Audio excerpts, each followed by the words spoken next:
আকাশবাণী কলকাতা। খবর পড়ছি চন্দ্রচূড় সরকার। প্রথমে বিশেষ বিশেষ খবর। প্রধানমন্ত্রী নরেন্দ্র মোদী আজ প্যারাগুয়ের রাষ্ট্রপতির সঙ্গে নতুন দিল্লিতে বৈঠকে মিলিত হয়েছেন। প্রধানমন্ত্রী নতুন দিল্লির ভারত মণ্ডপমে আন্তর্জাতিক বিমান পরিবহন সংস্থা IATA এর 81তম বার্ষিক সাধারণ সভায় যোগ দেবেন। সন্ত্রাসবাদের বিরুদ্ধে ভারতের আপোষহীন দৃষ্টিভঙ্গি স্পষ্ট করতে এবং অপারেশন সিন্দুরের প্রেক্ষাপটে 7টি সর্বদলীয় প্রতিনিধি দল বিভিন্ন দেশ সফরে রয়েছে। দেশে করোনায় আক্রান্তের সংখ্যা প্রায় 4000। কেরালায় সবচেয়ে বেশি সক্রিয় রোগীর হদিশ মিলেছে। সিকিমের চ্যাটেন এলাকায় গতকাল ধসের কারণে 3 জনের মৃত্যু হয়েছে, নিখোঁজ আরও অনেকে। গাজা ভূখণ্ডে গতকাল একটি খাবার বিতরণ কেন্দ্রের কাছে হামলায় 30 জনেরও বেশি মানুষের মৃত্যু হয়েছে, জখম হয়েছেন শিশু ও মহিলা সহ বহু মানুষ। আসছি বিস্তারিত খবরে। প্রধানমন্ত্রী নরেন্দ্র মোদী আজ নতুন দিল্লিতে প্যারাগুয়ের রাষ্ট্রপতি সান্তিয়াগো পেনা প্যালাসিওসের সঙ্গে বৈঠক করেছেন। দুদেশের দ্বিপাক্ষিক সম্পর্ক নিয়ে পর্যালোচনা করতে পারেন তাঁরা। এর আগে বিদেশমন্ত্রী এস জয়শঙ্করের সঙ্গেও সাক্ষাৎ করেছেন প্যারাগুয়ের রাষ্ট্রপতি। রাষ্ট্রপতি পেনার এটি প্রথম ভারত সফর। সফরকালে তিনি রাষ্ট্রপতি দ্রৌপদী মুর্মু, উপরাষ্ট্রপতি জগদীপ ধনখড়ের সঙ্গেও দেখা করবেন। বুধবার প্যারাগুয়ে ফেরার আগে মুম্বাই সফর করবেন তিনি। মুম্বাইয়ে তিনি শিল্প বাণিজ্য জগতের নেত্রী, স্থানীয় ব্যক্তিদের সঙ্গে সাক্ষাৎ ছাড়াও রাজনৈতিক নেতৃবৃন্দের সঙ্গে মিলিত হবেন। ভারত ও প্যারাগুয়ের মধ্যে 1961 সালে কূটনৈতিক সম্পর্ক স্থাপিত হয়। উভয় দেশ ব্যবসা বাণিজ্য, কৃষি, স্বাস্থ্য, ওষুধ, তথ্য প্রযুক্তি সহ বিভিন্ন ক্ষেত্রে সৌহার্দ্যপূর্ণ সম্পর্ক গড়ে তুলেছে। উভয় দেশ রাষ্ট্রসংঘের সংস্কার, জলবায়ু পরিবর্তন, পরিবেশ বান্ধব জ্বালানি এবং জঙ্গি মোকাবিলা সহ বিভিন্ন আন্তর্জাতিক বিষয়ে সহমত পোষণ করে। প্রধানমন্ত্রী নরেন্দ্র মোদী আজ নতুন দিল্লির ভারত মণ্ডপমে আন্তর্জাতিক বিমান পরিবহন সংস্থা IATA এর 81তম বার্ষিক সাধারণ সভায় এক সমাবেশে ভাষণ দেবেন। এই সম্মেলন শেষ হবে আগামীকাল। বিশ্ব বিমান পরিবহন শীর্ষ সম্মেলনে বিমান শিল্পের মূল বিষয়গুলি নিয়ে আলোচনা করা হচ্ছে, যার মধ্যে রয়েছে বিমান শিল্পের অর্থনীতি, বিমান সংযোগ, জ্বালানি নিরাপত্তা, টেকসই বিমান জ্বালানি উৎপাদন, কার্বন মুক্তকরণের অর্থায়ন এবং উদ্ভাবন ইত্যাদি। IATA এর শেষ বার্ষিক সাধারণ সভা 42 বছর আগে 1983 সালে অনুষ্ঠিত হয়েছিল। সন্ত্রাসবাদের বিরুদ্ধে ভারতের আপোষহীন দৃষ্টিভঙ্গি স্পষ্ট করতে এবং অপারেশন সিন্দুরের প্রেক্ষাপটে 7টি সংসদীয় সর্বদলীয় প্রতিনিধি দল বিভিন্ন দেশ সফরে রয়েছেন। NCP-SCP সাংসদ সুপ্রিয়া সুলের নেতৃত্বাধীন দল গতকাল ইথিওপিয়া সফর শেষে মিশরে পৌঁছেছে। আরেকটি সংসদীয় দল JDU সাংসদ সঞ্জয় কুমার ঝায়ের নেতৃত্বে মালয়েশিয়ার পার্টি কেয়াদিয়াল রকেটের সঙ্গে দেখা করেছে। এর আগে শিবসেনা সাংসদ শ্রীকান্ত শিন্ডের নেতৃত্বাধীন দলটি লাইবেরিয়ায় ভারতীয় সম্প্রদায়ের প্রতিনিধির সঙ্গে কথা বলেন। সাংসদ শ্রীকান্ত শিন্ডে বলেছেন, 4-5 দশক ধরে সন্ত্রাসবাদের বিরুদ্ধে লড়াই চালালেও প্রযুক্তিগত দিক থেকে ভারত একটি শক্তি হিসেবে উঠে এসেছে। पहली बार कोई देश आतंकवाद के खिलाफ ऐसे डेलीगेशन के माध्यम से शांति का संदेश पूरे विश्व में फैलाने का काम कर रहा है। वो हमारे नरेंद्र मोदी जी ने किया। भारत इस टेररिज्म के खिलाफ गए 4-5 दशकों से लड़ता आ रहा है। भारत बहुत कैपेबल है सभी आतंकवादी गतिविधियों से लड़ने के लिए और हमेशा लड़ता आया है। और हमेशा पाकिस्तान के माध्यम से जितनी लड़ाइयों की इनिशिएटिव उन्होंने ली, उसमें पाकिस्तान को परास्त करने का काम भी भारत ने किया। আরেকটি সর্বদলীয় প্রতিনিধি দল বিজেপি সাংসদ রবিশঙ্কর প্রসাদের নেতৃত্বে ব্রিটেনের শ্যাডো ফরেন সেক্রেটারি প্রীতি প্যাটেলের সঙ্গে দেখা করে সীমান্ত পারে সন্ত্রাসবাদ নিয়ে আলোচনা করেন। অপারেশন সিন্দুরের পর ভারতের নতুন অবস্থান স্পষ্ট করা হয়। বিজেপি সাংসদ বৈজয়ন্ত জে পান্ডার নেতৃত্বাধীন দলটি গতকাল রাতে আলজেরিয়ার পার্লামেন্টের foreign affairs cooperation and national community অ্যাব্রডের চেয়ারম্যান মোহাম্মদ খৌয়ানের সঙ্গে বৈঠকে মিলিত হন। অন্যদিকে কংগ্রেস সাংসদ শশী থারুরের নেতৃত্বাধীন দলটি বর্তমানে ব্রাজিলে রয়েছে। আগামীকাল তারা মার্কিন যুক্তরাষ্ট্রের উদ্দেশ্যে রওনা হবেন। দেশে করোনায় আক্রান্তের সংখ্যা 3960 জনেরও বেশি।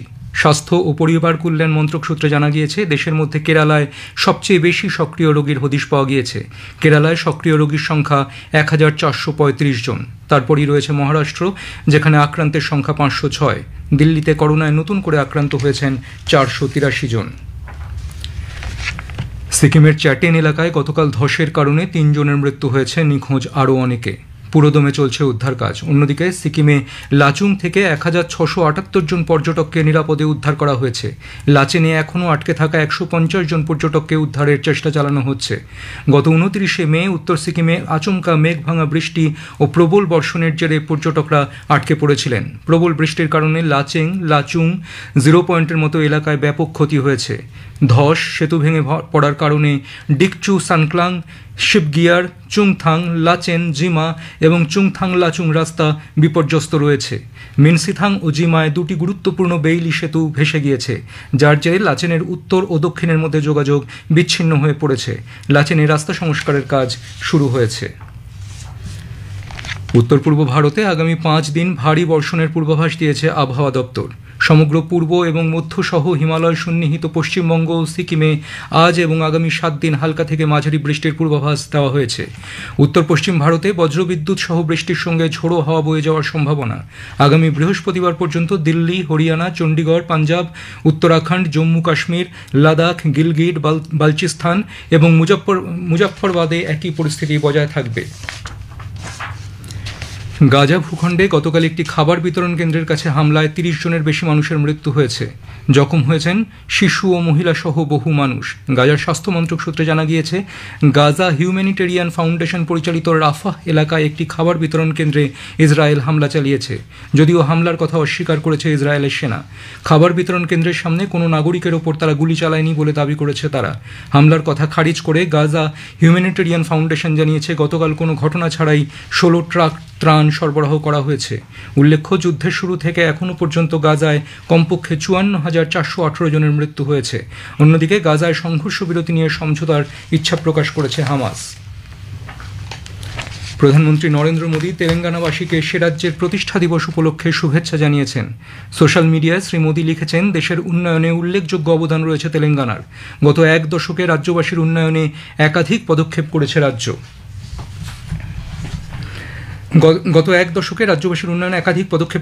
প্রসঙ্গত 2014 সালে আজকের দিনে অন্ধ্রপ্রদেশ পুনর্গঠন আইনের মাধ্যমে তেলেঙ্গানা দেশের 29তম রাজ্য হিসেবে গঠিত হয়েছিল। প্রতিষ্ঠা দিবসের শুভেচ্ছা জানিয়েছেন রাষ্ট্রপতি দ্রৌপদী মুর্মু এবং উপরাষ্ট্রপতি Jagdeep Dhankhar.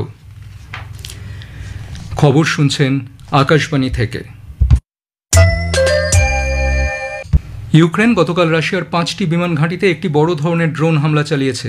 Murmansk, Irkutsk, Ivanova, রিয়াজন এবং আমুর অঞ্চলে ইউক্রেনের ড্রোন হামলার খবরটি নিশ্চিত করেছে রুশ প্রতিরক্ষা মন্ত্রক।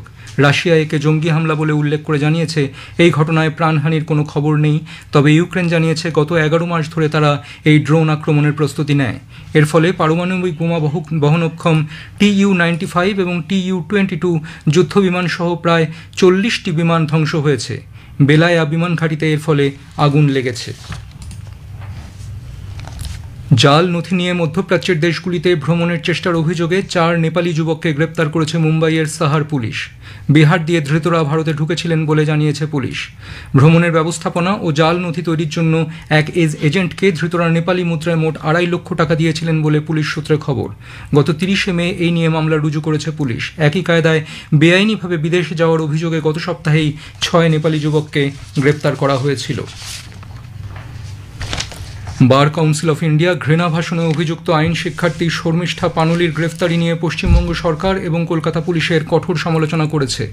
বার কাউন্সিল অফ ইন্ডিয়ার চেয়ারম্যান ও রাজ্যসভার সাংসদ মানন কুমার মিশ্র এক প্রেস বিবৃতিতে জানিয়েছেন, একটি ইতিমধ্যেই মুছে ফেলা সোশ্যাল মিডিয়ার ভিডিওর জন্য তৎক্ষণাৎ ক্ষমা চাওয়ার পরও শর্মিষ্ঠার গ্রেপ্তারি ও বিচার বিভাগীয় হেফাজতে পাঠানো ন্যায় বিচারের পরিপূর্ণ ব্যর্থতা ও মত প্রকাশের স্বাধীনতার ওপর সরাসরি আঘাত।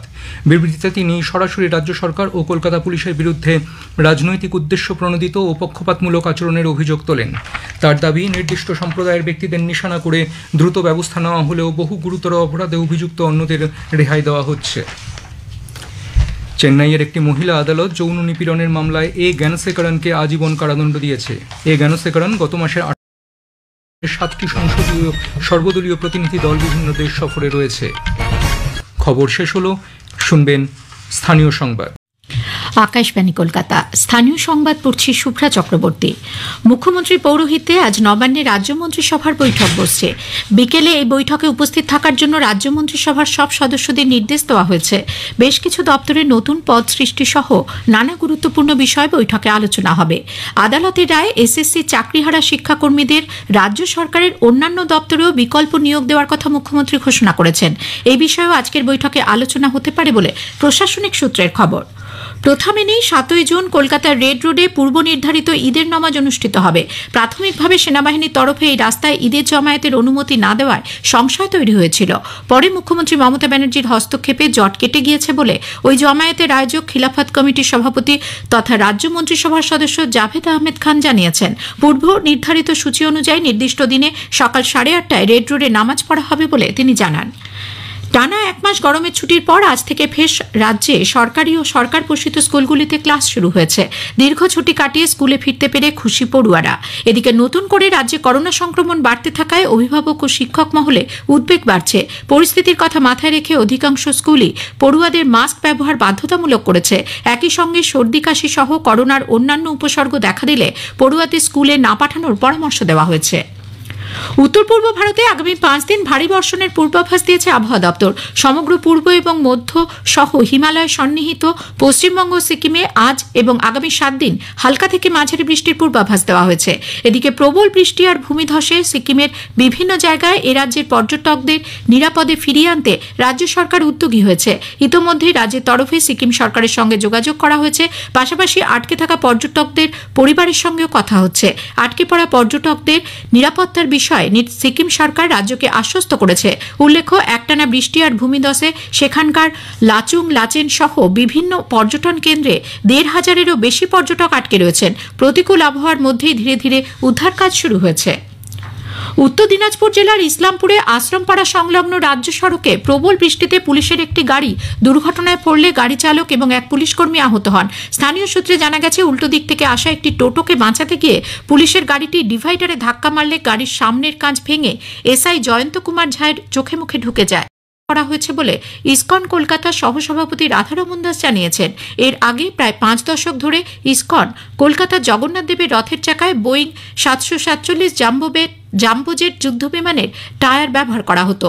বর্তমানে রথের চাকার টায়ার বদলের কাজ চলছে। এর ফলে রথ টানতে আরও সুবিধা হবে বলে জানিয়েছেন ইসকন কলকাতার সহসভাপতি। পশ্চিম মেদিনীপুরের খড়গপুরে জাতীয় সড়কে গাড়ি ভর্তি কন্টেনারে ভয়াবহ অগ্নিকাণ্ডে 8টি গাড়ি ভস্মীভূত হয়েছে। জানা গেছে, কৃষ্ণনগর পার্কিং এলাকায় কন্টেনারটি নিয়ন্ত্রণ হারিয়ে রাস্তার পাশে গার্ডওয়ালে ধাক্কা দিলে তাতে আগুন লেগে যায়। দমকলের 2টি ইঞ্জিন ঘণ্টাখানেকের চেষ্টায় আগুন নিয়ন্ত্রণে আনে। বেহাল রাস্তার প্রতিবাদে মালদার হরিশ্চন্দ্রপুর 1 নম্বর ব্লকের পিপলা উত্তরপাড়া এলাকার বাসিন্দারা বিক্ষোভে সামিল হয়েছেন। তাদের অভিযোগ, রাস্তার বেশ কিছু অংশ জুড়ে তৈরি হওয়া বড় গর্তে জল জমে তৈরি হয়েছে মরণ ফাঁদ। গতকাল একটি যাত্রীবাহী টোটো ওই গর্তে পড়ে উল্টে যায়। গুরুতর আহত হন এক মহিলা। এই ছবি সমাজ মাধ্যমে ভাইরাল হওয়ার পর আজ সকালে অবিলম্বে রাস্তা সারাইয়ের দাবিতে পথে নামেন মানুষ। অন্যদিকে কোচবিহারের দিনহাটার সাহেবগঞ্জ রোডে বেহাল রাস্তা সারাইয়ের দাবিতে আজ সকাল থেকে অবরোধ শুরু হয়। দীর্ঘদিন রাস্তা সারাই না হওয়ায় বর্ষার সময় চরম ভোগান্তিতে পড়ছেন সাধারণ মানুষ। পরে স্থানীয় প্রশাসনের আশ্বাসে বেলা 12টা নাগাদ অবরোধ উঠে যায়। এদিকে পানীয় জলের দাবিতে পুরুলিয়ার মানবাজারে আজ সকাল 6টা থেকে মানবাজার বড়াবাজার রাজ্য সড়ক অবরোধ করে বিক্ষোভ দেখানো হয়। পরে পুলিশের হস্তক্ষেপে অবরোধ উঠে যায়। দক্ষিণ 24 পরগনার পাথর প্রতিমা ব্লকের ব্রজবল্লভপুর গ্রাম পঞ্চায়েতের রাক্ষসখালীতে গতকাল লোকালয়ে একটি পুকুরে 9 ফুট দৈর্ঘ্যের একটি কুমিরের দেখা মেলায় এলাকায় আতঙ্ক ছড়ায়। ওই পুকুর পাড় থেকে কুমিরের 40টি ডিমও উদ্ধার হয়েছে। বন দপ্তরের কর্মীরা খবর পেয়ে জাল পেতে কুমিরটিকে ধরে। ডিমগুলি পাথর প্রতিমার ভগবতপুর কুমির প্রকল্প সংরক্ষণ করে রাখা হবে বলে রামগঙ্গার রেঞ্জার শেখ কবির হোসেন জানিয়েছেন। পাকা আমের স্থায়িত্বকাল বৃদ্ধি করতে নদিয়ার বিধানচন্দ্র কৃষি বিশ্ববিদ্যালয়ের গবেষণায় এক নতুন দিগন্তের সূচনা হয়েছে। তেজস্ক্রিয় গ্রামারস্যি ব্যবহার করে বেশ কয়েকটি প্রজাতির পাকা আমের স্থায়িত্ব বৃদ্ধি করা গেছে বলে গবেষকরা জানিয়েছেন। পাকা হিমসাগর 20 থেকে 25 দিন, লক্ষণভোগ আম প্রায় 40 দিন পর্যন্ত তাজা রাখা সম্ভব হবে। স্থানীয় সংবাদ শেষ হলো। এর পরের খবর বিকেল 5টা বেজে 10 মিনিটে।